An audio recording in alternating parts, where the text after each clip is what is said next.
ఇవాళ ఈ కార్యక్రమం నిజంగా కూడా రాజకీయాల్లో ఎన్నెన్నో కార్యక్రమాలకు పోతుంటాం, ఎక్కడ పోయినా ఏదో ఉపన్యాసం ఇస్తుంటాం. ఇంతకుముందు మా సురేష్ అయితే ఇది రాజకీయ ప్రోగ్రాం అన్నట్టుగానే ఉపన్యాసం ఇచ్చిండు, కానీ ఇది రాజకీయ ప్రోగ్రాం కాదు, ఎవరిని తిట్టేందుకో ఎవరినో అనేందుకో మాట అనేందుకో పెట్టిన ప్రోగ్రాం కాదు. కేవలం కేసీఆర్ గారు ఆ రోజు ప్రభుత్వంలో ఉన్నప్పుడు ఒక మంచి ఆలోచన చేసిండ్రు. ఒకసారి ఈ ఆలోచన కూడా ఎక్కడికి వెళ్ళి వచ్చిందో కూడా మీకు చెప్పాలి. నిజానికైతే మనం ఎలక్షన్ల ముంగట చెప్పలేదు, ఇది చేస్తాం కార్యక్రమం అని చెప్పి ఎవరికి మాట ఇవ్వలేదు. ఒకరోజు సారు తన పొలం కాడికి పోతాడు కేసీఆర్ గారు. పోయేటప్పుడు మధ్యలో లక్ష్మాపురం అని ఒక ఊరు ఉంటుంది. హైదరాబాద్కి వెళ్ళి ఎర్రవెల్లి పోతుంటే మధ్యలో లక్ష్మాపురం అని ఒక ఊరు ఉంటుంది. ఆ ఊర్లే కొంతమంది రైతులు కొంతమంది మహిళలు ఆపమంటే కారు ఆపిండు. ఆపినాక వాళ్ళతో కొద్దిసేపు ముచ్చట పెట్టిండు. ముచ్చట పెడితే అందులో కొంతమంది పెద్ద మనుషులు కూడా ఉన్నారు. పెద్ద మనుషులు ఉంటే వాళ్ళు ఏదో కాగితం ఇచ్చి సార్కు చదివేతందుకు అవస్థ పడతాను. ఏది ఆ కాగితంలో ఏముంది చదువు అంటే చదివేతందుకు అవస్థ పడతాను. అవస్థ పడుతుంటే ఇద్దరిని చూసిండు, ముగ్గురిని చూసిండు. చూసినాక ఆయనంతటా ఆయననే ఆలోచన వచ్చింది. ఇట్లా ఒక లక్ష్మాపురంలోనే కాదు, ప్రతి పల్లెటూర్లో ప్రతి ఊర్లే కనీసం 100 మంది ఉంటారు. ఎందుకంటే చాలా మంది మనకు జ్వరం వస్తే డాక్టర్ దగ్గరికి పోతాం, ఏదంటే ఇంకేమైనా పెద్దదైతే డాక్టర్ దగ్గరికి పోతాం. కానీ కళ్ళు కనబడకపోతే దూరం పెట్టుకొని చదువుతాం, ఇట్లా చదువుతాం కానీ అంత వెంటనే డాక్టర్ దగ్గరికి పోయే అలవాటు లేదు మనకు. అందుకే సార్ ఏం ఆలోచన చేసిండంటే ఇట్లా కాదు, మనమే రాష్ట్ర ప్రభుత్వం నుంచే ప్రతి గ్రామంలో ప్రతి పల్లెల ప్రతి తాండాల ప్రతి గూడెంలా ప్రభుత్వమే అన్ని కంటి పరీక్షలు చేయించాలి. అందరికీ అవసరమైతే ఆ చూపు విషయంలో సమస్య ఏదైతే ఉంటుందో వాళ్ళు ఇంకొకడికి ఓడు కాదు, ప్రభుత్వమే వాళ్ళ గడప గడపకు పోవాలి, ఊరూరికి పోవాలని చెప్పి ఒక మంచి కార్యక్రమం కంటి వెలుగు అనే కార్యక్రమాన్ని ఆ రోజు కేసీఆర్ గారు ప్రభుత్వంలో ఉన్నప్పుడు గ్రామాన చేసిండు. అప్పుడు మన వీర్నపల్లిలో కూడా చేసే ఉంటారు.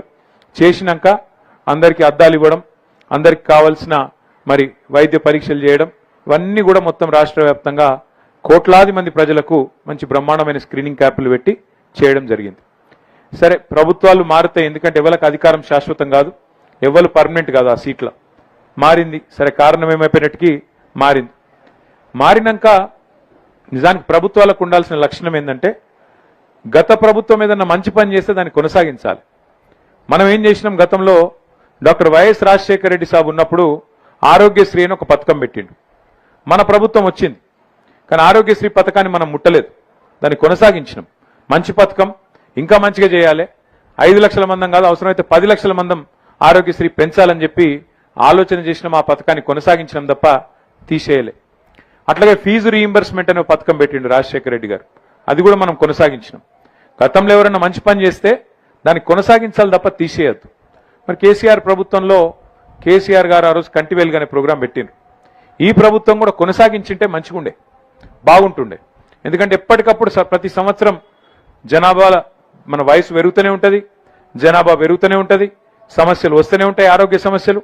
కాబట్టి ఎప్పటికప్పుడు ప్రతి సంవత్సరం కంటి పరీక్షలు చేయించి ప్రతి ఊళ్ళే కళ్ళద్దాలు ఇస్తే ప్రభుత్వానికి మంచి పేరే వస్తుంది తప్ప చెడ్డ పేరు రాదు. కానీ ఈ కాంగ్రెస్ ప్రభుత్వం వచ్చినాక ఎందుకో ఏమో వాళ్ళు కేసీఆర్ పేరంటేనే వాళ్ళకి నచ్చలేదు. వాళ్ళు ఏం పేరున్నా తీసి పక్కకు పెట్టుతున్నారు. పిల్లగాళ్ళు పుడితే కేసీఆర్ గారు ఆ రోజు ఒక మంచి కార్యక్రమం పెట్టిండు. ఆడపిల్ల పుడితే ప్రసూతి ప్రభుత్వ దవాఖానలు అయితే 13,000 రూపాయలు ఇచ్చేది, కేసీఆర్ కిట్ ఇచ్చేది. మగపిల్లగాడు పుడితే 12,000 రూపాయలు ఇచ్చేది, కేసీఆర్ కిట్ ఇచ్చేది. దానివల్ల ఏం లాభం జరిగింది? ప్రభుత్వ దవాఖానాలలో ప్రసూతులు పెరిగినాయి, మాతా శిశు మరణాలు తగ్గినాయి, పిల్లలు చచ్చిపోవడం తగ్గింది, మళ్ళీ మహిళలు కూడా తల్లులు కూడా చచ్చిపోవడం తగ్గింది, బాగా తగ్గింది. భారతదేశంలోనే మంచి పేరు వచ్చింది. కంటి వెలుగుకి ఎట్లయితే మంచి పేరు వచ్చిందో ఆ రోజు కేసీఆర్ కిట్కి కూడా అట్లే మంచి పేరు వచ్చింది. కానీ ఈ ప్రభుత్వం వచ్చినాక కేసీఆర్ కిట్ తీసేసినారు.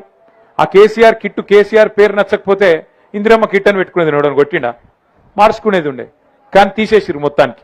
కంటి వెలుగు కూడా అవసరమైతే వేరే పేరు ఏదైనా పెట్టుకునేది ఉండే, కానీ అది కూడా తీసేసిరు. అందుకే నేనేమనుకున్నా అంటే ప్రభుత్వం చేసినా చేయకపోయినా మన రాజన్న సిరిసిల్ల జిల్లా కాడికి మాత్రం ఎవరైనా కొంతమంది తెలిసిన దోస్తులుంటే వాళ్ళని పట్టుకొని మనమన్నా చేయాలని చెప్పి సవేరి బాయి సాబ్ను పట్టుకుంటే ఆయన ముందుకొచ్చిండు.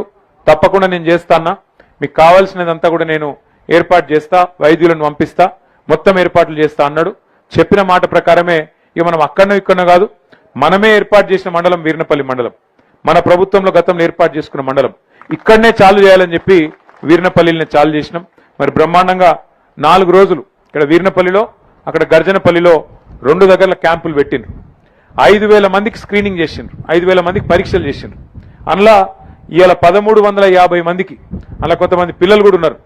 మరి పిల్లలకు కూడా ఏమంది ఎక్కువ చదువుతున్నారో మరి ఎక్కువ ఫోన్ చూస్తున్నారో ఏందో కానీ మొత్తానికి వాళ్ళకు కూడా కంటికి గ్లాసులు అవసరం పడుతున్నాయి, అద్దాలు అవసరం పడుతున్నాయి.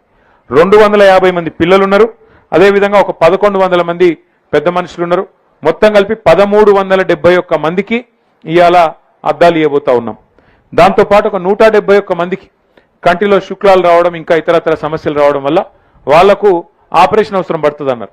ఆపరేషన్ కూడా మనం ఎక్కడికో పోయే అవసరం లేదు. మన సిరిసిల్లలోనే గతంలో మనమే ఆ రోజు 6 కోట్ల రూపాయలతోని ఎల్వి ప్రసాద్ కంటి దవాఖాన పెట్టించినాం.